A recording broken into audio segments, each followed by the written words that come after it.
had two big earthquakes in the last couple of weeks.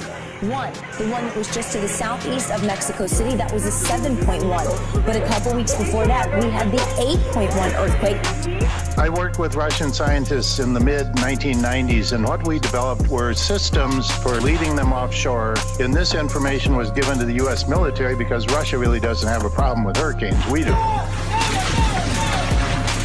Here we go again, guys. Another man-made, geoengineered storm.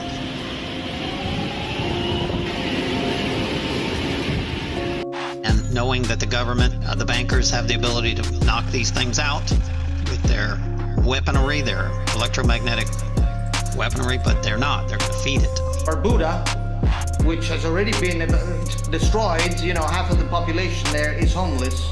But Barbuda is bracing for Hurricane Jose. They're remotely controlling it with HAARP. Hurricane Irma and Jose are basically man-made with this technology that I'm about to show you. Basically, these are frequency weapons, so to speak, or weather modification technology off the west coast of Africa. How actually do they form? Well, believe it or not, a hurricane is sort of like a bowling ball. They form off the coast of Africa as a small breeze, and then they gather energy as they go toward warm water across the Atlantic. Agenda, while he lets everybody on the ground do the work that they are well equipped to do, it's an obvious man-made, not man-made, natural, incredible disaster that Texas is dealing with. And so the federal... There is geoengineering, there is weather manipulation, there is the weaponization of weather, there is everything. It's admitted, it's known, there's evidence of it, it's on the internet. The Air Force has gotten great value out of HAARP in the past 2 years. We took over from the Navy and managed it and actually did a number of experiment campaigns up there and have finished our work that we're interested in doing up there. Now we're learning that scientists and researchers are looking at how to change the weather on purpose. That's right. Lasers now manipulate rain and lightning. CBS This Morning contributor Michio Kaku is a physics professor at City College. I came across the issue of geoengineering. There's substantial evidence that these programs are going on currently, not only from the testimonies you're hearing today, but from doctors, scientists, and activists around the world. And you know what they're doing now? They have set up a checkpoint at the bottom of this bridge. This is the bridge that takes you from New Orleans over into Gretna. It's the only way out. They've set up a checkpoint, and anyone who walks up out of that city now is turned around. What does Raytheon, big oil companies, Bill Gates, the CIA, and the Jason Group have in common? Well, all of those groups are involved in thinking about and researching geoengineering. We've moving on to other ways of managing the ionosphere, which the HAARP was really designed to do, was to inject energy into the ionosphere, be able to actually control it. But that work has been completed. Lasers? Really? To change the weather? That's right. Well, as Mark Twain once famously said, everyone complains about the weather, but no one ever does anything about it. U.S. military, we knew that they had militarized this information in the early 2000s. They sent up 3 large satellites. They said they were for communications. We knew that they were laser satellites, and they have been using these to manipulate storms. The government has patents on this stuff. These are a show of force by the banking system. And there's many, many agendas of why they're doing this. The agenda, this is where all the oil rigs are. It's tracing the coastline like a laser beam. We finally have the top scientist astrophysicist in the world, Michio Kaku, is telling us that yes, these hurricanes are the result of a weather modification program. More islands. You can totally see the same kind of frequencies coming out of these islands, and you can see these frequencies coming out of them because they have this technology there. And then if it comes in just right, it'll get a strike. It'll go into the Gulf of Mexico, get energized by the warm water, or it could be a gutter ball and simply veer off in the wrong direction. You can look out on the horizon, look up in the air and see streaks and trails of what obvious is not water vapor. Well, instead of doing a rain dance, we physicists are firing trillion-watt lasers into the sky to actually precipitate rain clouds and actually bring down lightning bolts. This is potentially a game changer. This is a global issue.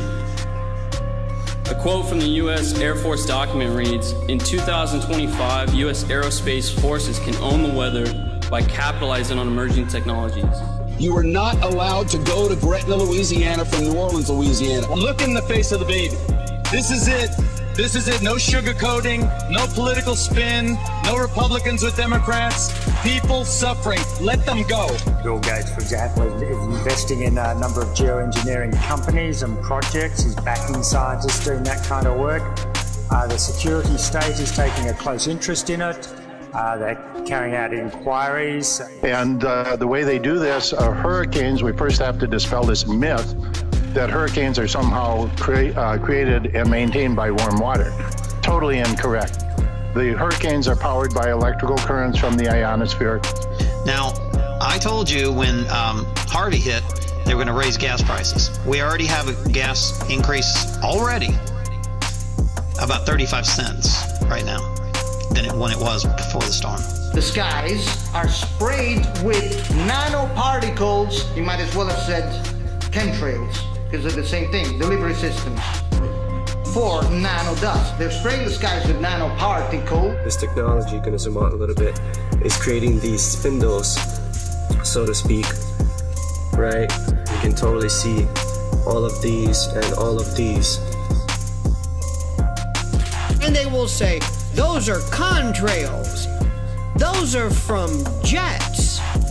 Where? Cross-hatched jets? What are you talking about? These seeds can also be created by laser beams. By firing trillion-watt lasers, you rip apart the electrons, creating what are called ions, and these ions act like seeds, like dust particles, bringing down rain and even lightning. There are also doctors like David Keith, Alan Roebuck, and Ken Caldera, all trying to convince the American people that these climate engineering programs are a good thing to help fight global warming. When confronted, they deny these programs exist. They began talking about, for example, a sulfate aerosol shield that would reflect some sunlight back into the atmosphere and cool the planet. A very, it sounds like crazy science fiction, but in fact it's a very serious proposal getting a lot of work. The government issued a warning stating that because of the warm waters of the Gulf of Mexico, this hurricane season, which goes on till the end of November, could be one of the worst in memory. So watch out, there could be more monster hurricanes to come. Using weather as a weapon. American scientists fear the country's intelligence service might be looking for ways to control the climate. We don't know if it's possible to create a cloud in the stratosphere or to brighten clouds out over the ocean, the two ideas that people are looking at. But be that difficult, we don't know. I don't know what motivates the CIA. I guess they want to protect the United States. But we can't think of any way that you could control the climate of one part of the world without controlling the whole world. Putting clouds in the stratosphere would have a global effect, not a local effect. And so it's hard to think of a way it could actually be weaponized, but maybe they want to think about that. I don't know. Geoengineering is weather modification on a global scale. Many refer to this as chemtrails. The dispute as to whether or not these programs are going on is really a moot point. We have more than enough data. We have actual footage. As you're seeing now to show that these tankers are indeed spraying at altitude. The materials we see showing up in the ground are the exact materials named in numerous geoengineering patents, as many as 150 patents. So at this point, the notion that these programs are not going on is simply denial. Skies like this, many have grown to think are natural, but they're anything but. And we've seen this for so long now, and it's been ramped up at such a steady pace that people have simply become used to skies like this. Anybody who thinks grid patterns like this are natural should recheck their reality. This is anything but natural. We seldom see blue skies anymore. Skies like this have all too often become the norm. Unfortunately, most people don't even look up. I think at times you could start the sky on fire, nobody would notice. It's exactly what geoengineering patents call for: solar obscuration, to block the sun with toxic metal particulates. And unfortunately, with geoengineers, they don't seem to take the consequences into account. The planet is like a giant physics lab for them, and they seem to not be able to look outside that bubble. These are This is halos around the sun. We see often as the atmosphere is filled with particulates. It's important to understand just because you don't see trails from horizon to horizon does not mean you're not breathing particulates. We seldom see blue skies anymore. They're a silvery white color, especially in the mornings or the afternoons. If you look to the east or to the west and you block the sun with something, you can see the air is very silvery white. This is indicative of an atmosphere saturated with particulates. These particulates create drought. This is a very known and not disputed effect of geoengineering. As you saturate the atmosphere with particulates, you diminish rain. People need to get this through their head. This is not about seeding to increase rain. This is about creating artificial clouds, which reduces rain. When you block the sun, you block evaporation. You block light photons, which diminishes the ability for the sun to knock molecules loose and create evaporation. So what we get is protracted drought in some areas and deluge in others, exactly what we have in the continental US right now. Putting the wrench on planet Earth, this is the epitome of human insanity. To think that they could alter and control these very complex natural systems is insanity of the first order. Weather as a force multiplier, term I mentioned a minute ago, owning the weather in 2025. This is a stated U.S. military objective, to own the weather in 2025. And I do not mean to imply that the U.S. military is the only player in this game. We have China and Russia on the other end of the fence, and at this point it's a tug of war with the atmosphere, and the American public appears to be one of the victims in this equation. And it appears that there are other internal objectives against the American people to control food supplies, control water supplies, control water rights, so forth.